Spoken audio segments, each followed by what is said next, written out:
é docente do Programa de Pós-Graduação em Comunicação e do Departamento de Ciências Humanas da Faculdade de Arquitetura, Artes, Comunicação e Design da Unesp Bauru. É livre docente em Comunicação e Esporte pela Unesp, doutor em Ciências da Comunicação pela USP e mestre em Comunicação e Semiótica pela PUC São Paulo. Também fez licenciatura em Letras pela USP. Foi diretor administrativo da Intercom, a Sociedade Brasileira de Estudos Interdisciplinares de Comunicação, e diretor da Rádio Unesp FM. É autor do livro O Futebol em Nelson Rodrigues. O projeto Memória do curso de jornalismo recebe hoje o professor José Carlos Marques. Seja muito bem-vindo, professor Zaca. Olá, eu agradeço muito o convite, é um prazer voltar ao Mackenzie, fazia muitos anos que eu não vinha até esta unidade. Bom, para começar esse bate-papo, você pode contar um pouco pra gente como foi que você descobriu que jornalismo era o seu caminho? Quando eu estava no antigo colegial, ensino médio, uma aula de língua portuguesa, havia uma atividade e a professora disse, olha, você escreve de um jeito muito jornalístico, eu acho que você deveria se encaminhar para o jornalismo. Só que, na verdade, a minha graduação foi em letras, mas sempre pensando em atuar na área de comunicação. Quando eu faço a minha licenciatura, logo encontro uma colocação profissional, que era uma agência de comunicação, que era redator. E a partir daí eu acabei me encaminhando para fazer mestrado, doutorado em jornalismo, em comunicação, e a minha vida ficou um pouco refém dessa aproximação. Mas sempre mantendo a literatura como uma interface importante, porque os meus estudos sempre ficaram debruçados sobre a relação do esporte, da literatura e do jornalismo. Então, a crônica era um elemento que mapeou um pouco as minhas pesquisas e investigações. Mas eu fiquei sempre nessa dualidade, literatura, jornalismo, mas sempre a escrita como uma coisa muito importante. E o seu caminho foi enviesado pela docência, né? Você sente que isso foi uma transição natural do jornalismo para a docência? Quando eu estava no primeiro ano de graduação, eu fiz o curso de português e francês na USP, o curso de letras, e veio um autor francês para fazer uma palestra para os alunas que faziam parte do curso. Era o Michel Bittor, um autor francês, e ele fez uma conferência que eu não entendi grande coisa, porque eu não tinha ainda fluência em francês na época, mas eu fiquei pensando, eu acho que no futuro, quando eu for grande, eu quero ser uma pessoa assim, eu quero ser alguém que vai viajar para proferir palestras, para poder fazer encontros acadêmicos, e de certa forma eu acho que a docência acabou sendo um pouco a maneira de eu canalizar esse desejo, porque por meio da docência eu pude participar de inúmeros eventos acadêmicos, pude fazer palestras, conferências, apresentar trabalhos, apresentar papers, então eu acho que eu não corri o mundo como escritor para falar sobre o ofício da literatura, mas de certa forma já estive em vários lugares no Brasil e no exterior para poder apresentar um pouco as pesquisas que eu realizei. Então acho que a docência, o jornalismo e a literatura foram essa maneira que eu encontrei de me situar no mundo. E como foi para você entrar na sala de aula pela primeira vez como professor? Eu entrei numa universidade que era a antiga OSEC, a Unisa, isso no nível superior, que é uma universidade que fica na zona sul de São Paulo, um alunado bastante dedicado, porque são pessoas que valorizavam e valorizam a formação acadêmica. A formação acadêmica era uma forma de poder modificar a vida dessas pessoas, de ter uma ascensão social, profissional. Então eram pessoas que valorizavam muito a sala de aula. E foi uma experiência muito positiva e são experiências que eu tive que eu acabei levando para a minha vida toda, não é?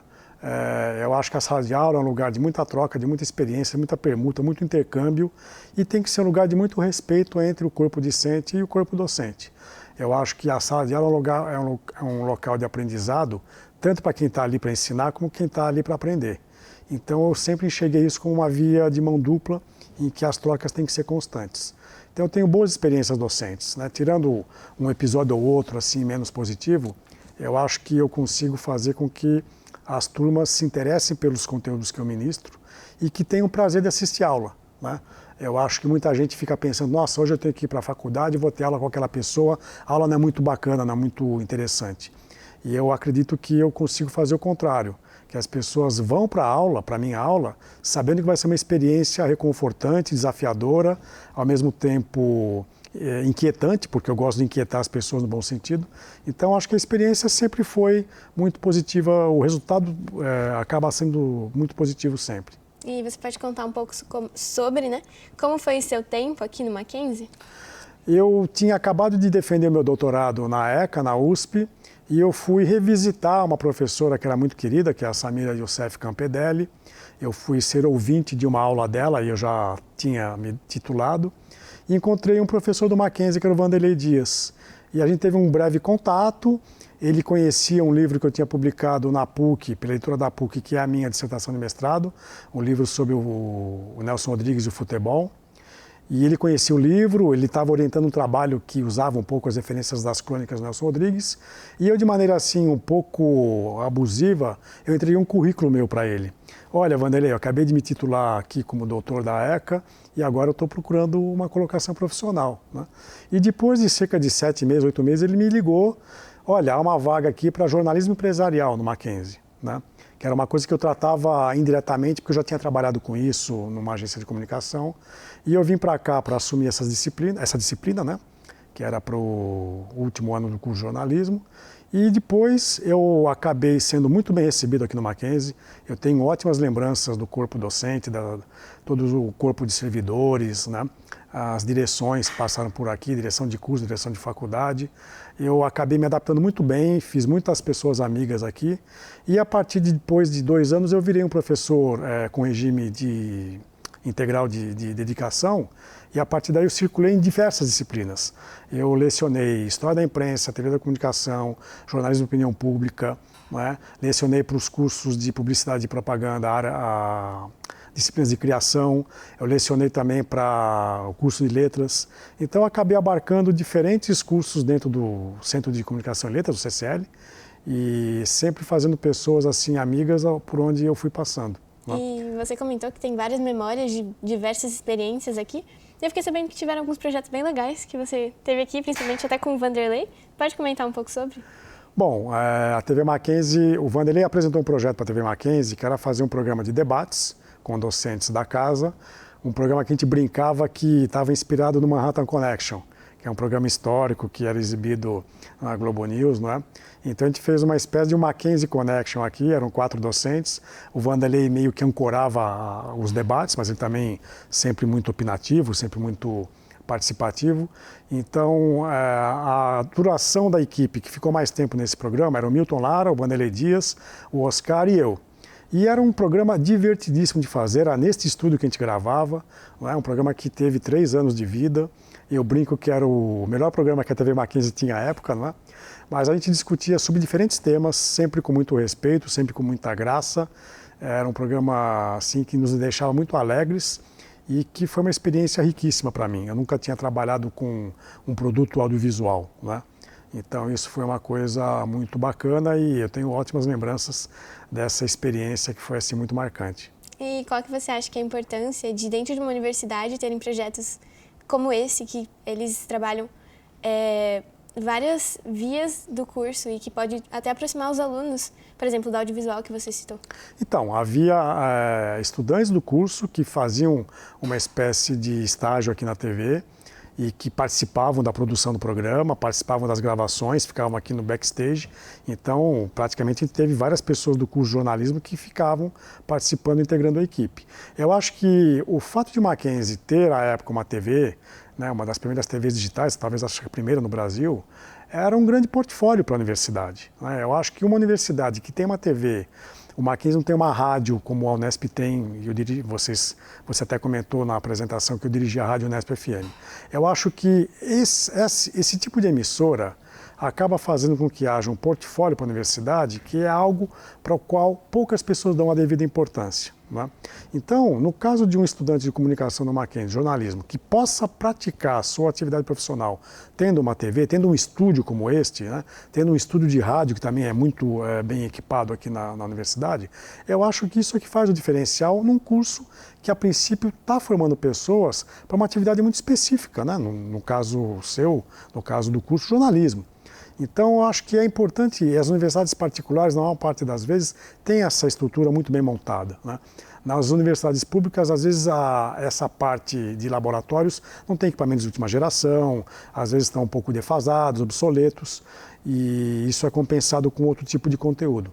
Mas eu acho que é importante que vocês da Universidade Mackenzie possam aproveitar essas possibilidades que o curso oferece. E você comentou bastante sobre formação. Você acha que a formação acadêmica ainda é importante para um profissional de jornalismo nos dias de hoje? Eu acho que a formação acadêmica é fundamental, eu não digo que ela seja imprescindível. Aqui ainda existe muito debate, né, sobre a necessidade de um diploma. Eu acho que se eu fosse um empregador e tivesse que contratar pessoas da área do jornalismo, eu contrataria pessoas formadas, tituladas, graduadas em jornalismo. Mas, obviamente, que há pessoas que têm muita competência em determinados temas, aspectos, editorias, então eu não fecharia as portas para quem não tivesse diploma. Mas eu acho que o diploma é importante, a prática profissional é importante, mas a formação, e eu sou um docente, obviamente, eu acho que a formação é algo que tem que ter um peso nessa equação. Não dá para imaginar que eu vou contratar um engenheiro que não tenha a formação num curso de graduação em engenharia. Não posso imaginar que eu vou contratar um advogado que não tenha o bacharelado em direito e que não tenha feito a prova da OAB. Então, eu, se fosse empregador, sempre recorreria a pessoas formadas, tituladas, com a graduação em jornalismo, mas óbvio que a gente sabe que há pessoas que têm muita competência e que não tiveram oportunidade ou fizeram outras opções profissionais e não se formaram em jornalismo, né? Mas acho que o diploma ainda é uma coisa muito importante. E hoje em dia tem o advento dos influenciadores digitais, né, que eles acabam muitas vezes competindo o espaço com os comunicadores mesmo. E você acha que eles estão realmente competindo pelo espaço ou existe o espaço de cada um? Como que você vê a figura do influenciador no mercado? Como que ele afeta o jornalismo hoje em dia? Bom, antigamente a TV Globo tinha um modelo de jornalismo que inspirava outras emissoras, inspirava diferentes coberturas e o esporte fazia parte da divisão de jornalismo da Globo. Então era impensável que um jornalista, um profissional, participasse de campanhas publicitárias, que anunciasse marcas. Já há alguns anos, a divisão de jornalismo deixou de contar com o esporte, que foi para a divisão de entretenimento, e aí abriu-se a porteira. Então, o Galvão Bueno hoje faz, tudo bem que não está mais na Globo, mas ele faz campanhas publicitárias de tudo, né? Em Bauru, onde eu leciono na Unesp, ele aparece anunciando promoção de supermercado local. Quer dizer, eu imagino que ele não precisasse disso. Galvão Bueno faz campanha para Betis, né? Então, muitas pessoas que atuam no jornalismo hoje também fazem campanhas publicitárias. E isso, antigamente, era impensável, porque são pessoas que trabalham com esporte, e esporte é visto como entretenimento. Nas TVs fechadas, nas TVs a cabo, muitas pessoas que trabalham com esporte, jornalistas, também fazem uso de anunciantes para poder divulgar marcas, o que eu acho que é uma coisa muito perigosa, né? Então, eu acho que o Globo Esporte, a TV Globo hoje, faz campanhas de merchandising durante o programa, isso era impensável tempos atrás, né? Então, é aquela ideia de que o jornalismo se manteria como uma coisa pura, castiça, que não pode ter interferência do mercado, mas a gente sabe que cada vez mais esses muros vão sendo derrubados. E espero que o jornalismo ainda tenha a resistência de poder pensar de maneira muito autônoma para ficar imune a essas influências que vêm no mercado. Recentemente, quando teve a troca no Jornal Nacional do William Bonner, que depois de décadas deixou de ser o âncora do jornal para assumir o César Tralli, nós tivemos 10 minutos do Jornal Nacional com 4 intervalos comerciais, os 4 comprados por uma quantia milionária de empresas que quiseram aparecer nos intervalos do jornal. Então, onde é que está a credibilidade do jornalismo se eu tenho que enxertar 10 minutos para falar da troca de um apresentador, de um jornalista, e coloco 4 marcas para fazer o anúncio ali? Então, o jornalista também tem que pensar um pouco algumas práticas e sempre sabendo que ele é um pouco refém daquilo que move a sua própria prática, que é a questão financeira, que é o dinheiro.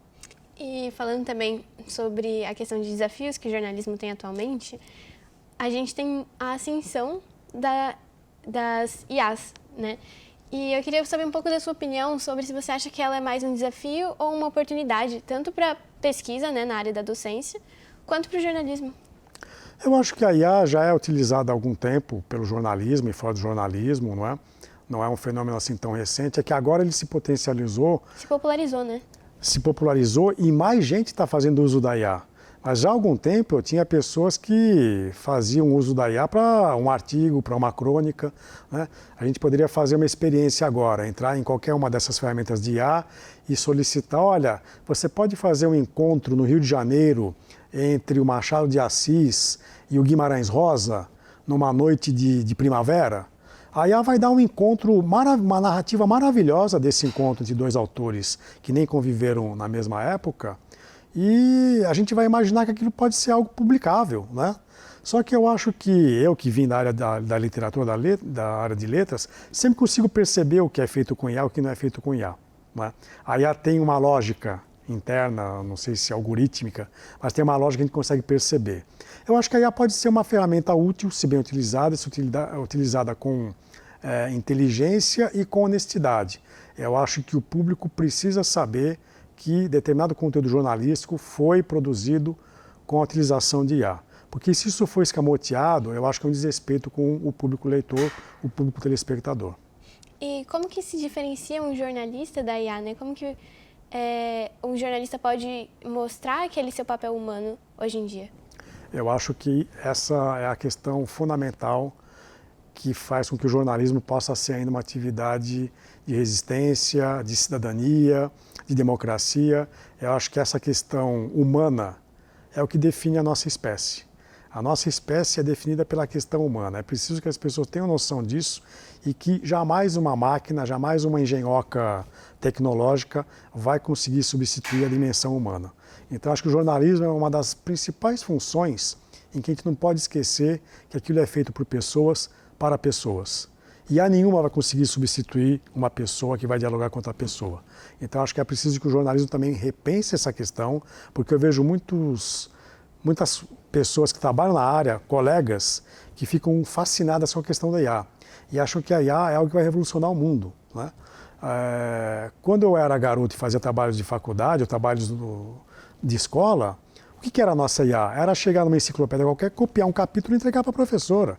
Quer dizer, o que tinha de produção nossa, de aluno, de aluna, na época do ginásio, do colégio, do ensino médio? Era copiar uma enciclopédia Barça, Conhecer, enciclopédia Larousse. Ou seja, a IA simplesmente facilitou, está condensado ali, numa questão de milésimos de segundo, uma resposta para uma pergunta que eu faço. A gente já fazia uso de uma IA, ou de uma IA menos inteligente, que é ficar copiando enciclopédias, não é? Mas eu acho que o jornalismo é como eu voltei a dizer agora, é uma função feita por pessoas para pessoas. E espero que isso esteja sempre no horizonte de uma pessoa que faz um curso que vai atuar na área de jornalismo. Bom, professora, agora caminhando para o final aqui, eu queria juntar duas perguntas em uma. Seria, primeiro, você acha que ainda vale a pena fazer jornalismo? E também encaixar de qual conselho você daria para quem está começando agora na faculdade, quem às vezes até está pensando ainda, cogitando fazer jornalismo. Eu acho que o jornalismo é uma função primordial da sociedade moderna, contemporânea. Eu acho que é necessário que haja jornalismo, é necessário que o jornalismo seja um elemento de crítica, um elemento de reflexão e que permita que o seu público leitor, consumidor, telespectador, ouvinte, consiga ter acesso a essas reflexões e esse pensamento mais crítico. Eu acho que o jornalismo, na minha história como docente, sempre procurou ter pessoas no alunado muito críticas, muito reflexivas. E acho que essa é uma característica que a gente não pode deixar de ter em vista. O conselho para quem entra num curso de jornalismo, aproveitem ao máximo a estrutura que a universidade, a faculdade oferece para vocês. Há projetos de extensão? Façam projetos de extensão. Há projetos de pesquisa? Façam projetos de pesquisa, façam iniciação científica, façam qualquer atividade que envolva a produção laboratorial. Aproveitem ao máximo o corpo docente que vocês têm para troca de experiências, para que possam produzir trabalhos, participem de eventos na área, eventos de produtos laboratoriais, eventos de monografias, ou seja, tenham uma imersão dia, tarde, noite, na faculdade, no curso, e aproveitem ao máximo as pessoas que fazem esse curso para que vocês tenham uma formação cada vez mais ampla e muito ligada à prática contemporânea da comunicação. Zeca, muito obrigada por ter aceitado o nosso convite, obrigada por estar aqui. Adorei a conversa, foi incrível poder falar sobre esses assuntos que são tão relevantes. Muito obrigada. Eu que agradeço a Raquel, sua simpatia, agradeço muito ao Mackenzie por ter me convidado para voltar aqui e expor um pouquinho essas memórias que eu tenho, que são muito boas, do tempo que eu fui docente aqui na casa.